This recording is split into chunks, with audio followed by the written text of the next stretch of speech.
Imagine you're standing near the ocean and you see a huge iceberg. Now, what if I told you that disease in a community behaves exactly like an iceberg? Today, we're trying to decode NEET's favorite concept, the iceberg phenomenon of disease. As always, I'm Dr. Asha Priyanka, your public health dentist, author, and someone who truly wants the subject to feel simple for you. So, trust me, public health is not difficult, it just needs some structured thinking. Now, what is this iceberg phenomena? It states that in many diseases, the number of hidden, undiagnosed, and subclinical cases is far greater than what's clinically visible.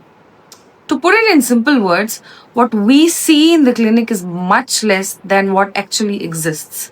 What exists is much more. So say this with me. The visible portion represents clinically diagnosed cases, and the submerged portion represents the latent, inapparent, and undiagnosed and carrier state cases. Let's take a small pause here and understand that the submerged portion is often much larger than what we see on the top. That's why it's compared to an iceberg, because the tip or the smaller part is what we see on top, but actually what exists inside is much bigger and much larger. Now let's break down the iceberg. So the tip of the iceberg, which is above the water, represents our clinical cases, visible cases, diagnosed cases, and symptomatic cases. These are the patients who come to the clinic.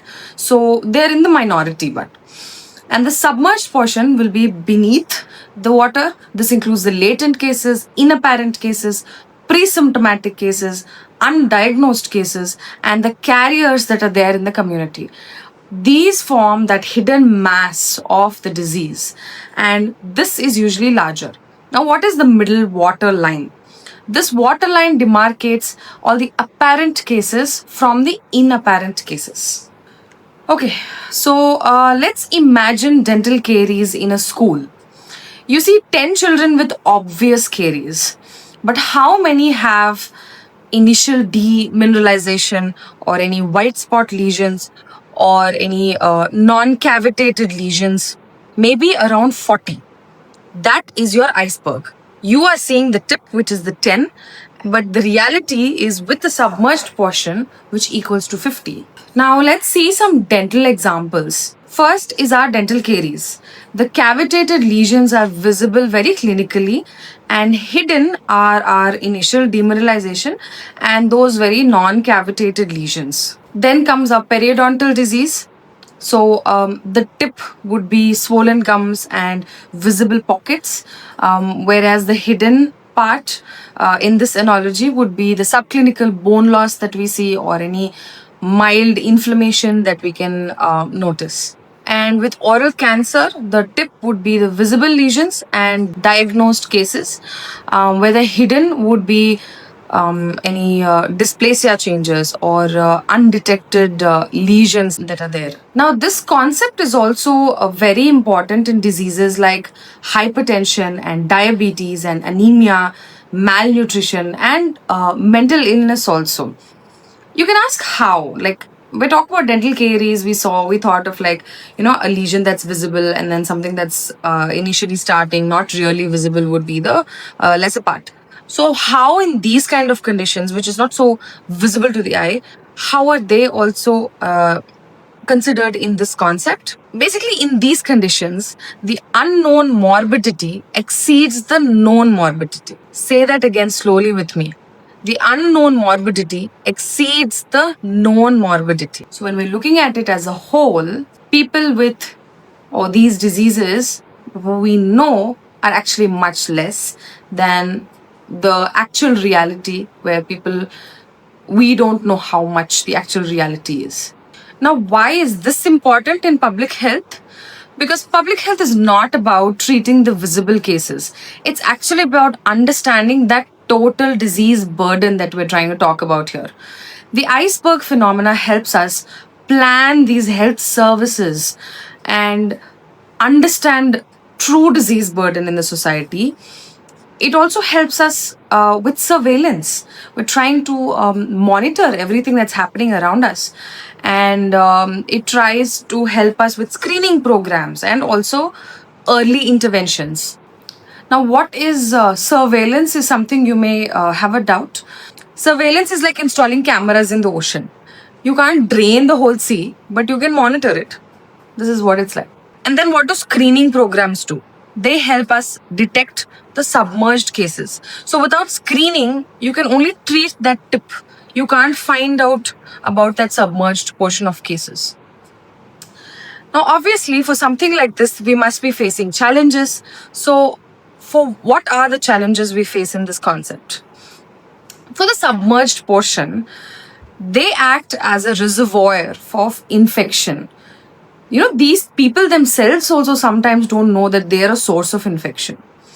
So, all the more it makes detection very difficult, and it makes taking control of that situation, as a health professional, it makes it very challenging.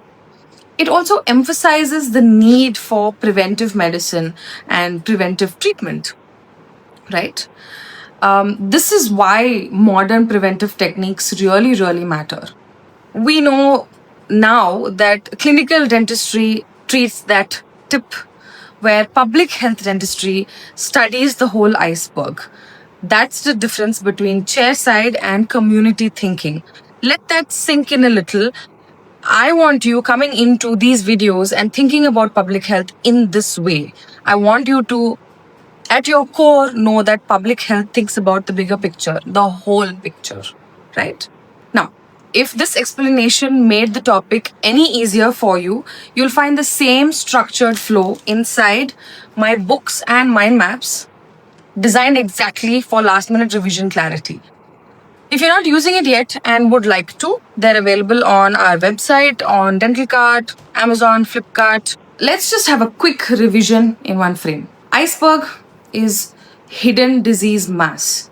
The submerged part is our latent and carrier cases. Our waterline is the apparent versus inapparent. The significance of this is that the unknown is greater than known morbidity. And what's the use? Planning, screening, and surveillance. Now, if you're preparing for your UG exams or NEET MDS, don't just memorize public health, understand its structure. Once you see the iceberg, you'll never want to study a disease in the same way again.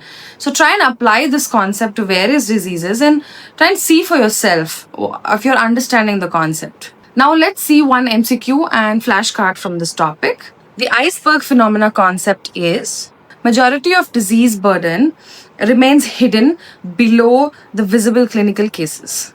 Understanding the iceberg phenomena is most important for A, estimating the true disease burden and implementing screening programs. B, treating only hospitalized patients. C, reducing healthcare costs to tertiary costs. And D, managing acute medical emergencies. Answer is A, estimating true disease burden and trying to implement screening programs. Now, I bet you are able to answer these before I revealed it, right? Now, I really would like you to go and solve the other flashcards and MCQs that are on the app while this concept is fresh in your mind. If you like this kind of teaching and it helped you, please like, share, subscribe with the batchmate who's still confused. Comment down below if you have any suggestions or if you have any queries, any topics that you specifically want, anything that you're stuck and you'd like my help with. Also, subscribe because we're trying to build public health the very simple way. And I will see you in the next concept. Bye.